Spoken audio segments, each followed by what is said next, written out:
today I'm bringing you my most disappointing reads of 2015. I wasn't going to do this, but then I realised that it is just as fun to share negative opinions on books as it is positive opinions. So these are obviously books that I personally was disappointed in, not necessarily that I hated them, though some of them I did. I was just expecting more. The first one though I'm going to talk about is one I don't actually have a physical copy of, and that is More Happy Than Not by Adam Silvera. I think I gave it 3 stars, and it wasn't a bad book. I just didn't like how it dealt with the memory erasing aspect, because this is a world slightly in the future where they've created a procedure that allows you to selectively erase memories. I didn't like it. I didn't like how it dealt with the themes, because the themes are very LGBT related, and I just didn't like the idea of it. It was very strange. The romance is not a romance by the end, and it just felt weird. I didn't like it that much, unfortunately. But there was worse. So the first one I'm going to talk about is probably the one that I enjoyed the most, was simultaneously really, really disappointed in, and that is the Old Kingdom trilogy by Garth Nix. It follows a girl named, the first one follows a girl named Sabriel whose father is the Aborson, who keeps out the dead from the Old Kingdom and stuff, and basically he goes missing, so she goes to find him. And then there's 2 sequels that follow a different character, but by the end of this I was just like, I don't care. I was expecting to love it because I love the Keys to the Kingdom, and I'd read so many stunning things about this series. This trilogy is lauded. It's just so fabulous. It's such a good YA fantasy, and it just fell flat. This one was probably my least favourite. It's just kind of there, and it's a shame because Garth Nix is a wonderful writer and the world he creates is just so cool. There's just something missing from it for me. There's just something that was lacking. And that might be action, but it was a weird book and I just was expecting more. Next up we have one that I didn't like so much I didn't even finish it. So you may be thinking, how can I include it? But I have to include it because I was so disappointed. And that is Vicious by V.E. Schwab.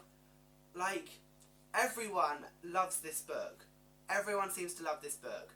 I couldn't finish it. I hated it. I just didn't understand why people liked it. The characters were really frustrating.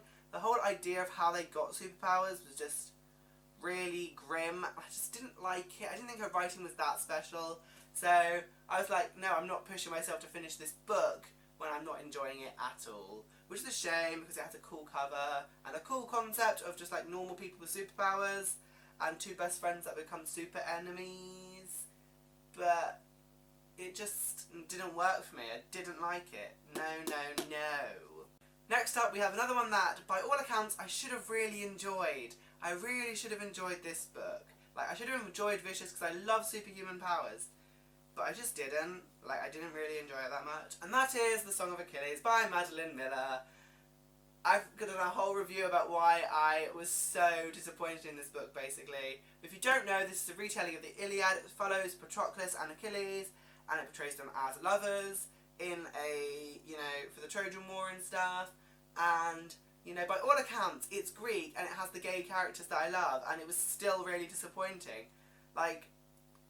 I would say the first bit was brilliant, and then it just went what was the ending? I just didn't like anything to do with the Trojan War. I didn't care about the warfare. I was in it for the intense relationship, and the intense relationship dies about 100 pages in. You don't really get as much of it anymore. So I should have loved this book, but I know the story of the Iliad, and I was hoping for something kind of fresh, and that was what the relationship between Patroclus and Achilles, what I thought was going to bring, was something fresh. But no, I still didn't enjoy it. Sorry, no. And now we move on to the 2 books I definitely gave 2 stars to. And I'll go with the one that didn't disappoint me as much as I just hated it, and that is Grasshopper Jungle by Andrew Smith. It follows 2 boys who accidentally create an apocalypse with 6-foot praying mantises. And in theory that sounds really strange, and the book is really strange. It also has kind of like a bi-friendly theme where the main character slightly experiments with his sexuality, and I thought I was going to enjoy that bit, but I didn't. I just didn't like it. I didn't understand what Andrew Smith was trying to achieve with this book. Like, I didn't feel like there was like any like big reason for anything happening. It was just really frustrating, and I really didn't like it at all. The main character was whatever. Everything was just whatever. I didn't like it. No, no, no, no, no.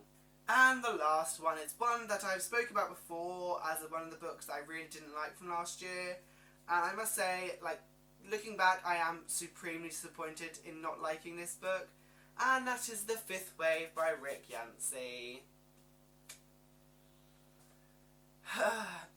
Aliens have invaded Earth, and it's one girl trying to find her brother, except she spends half the book not finding her brother and just being a whiny little bitch, and I fucking hated her.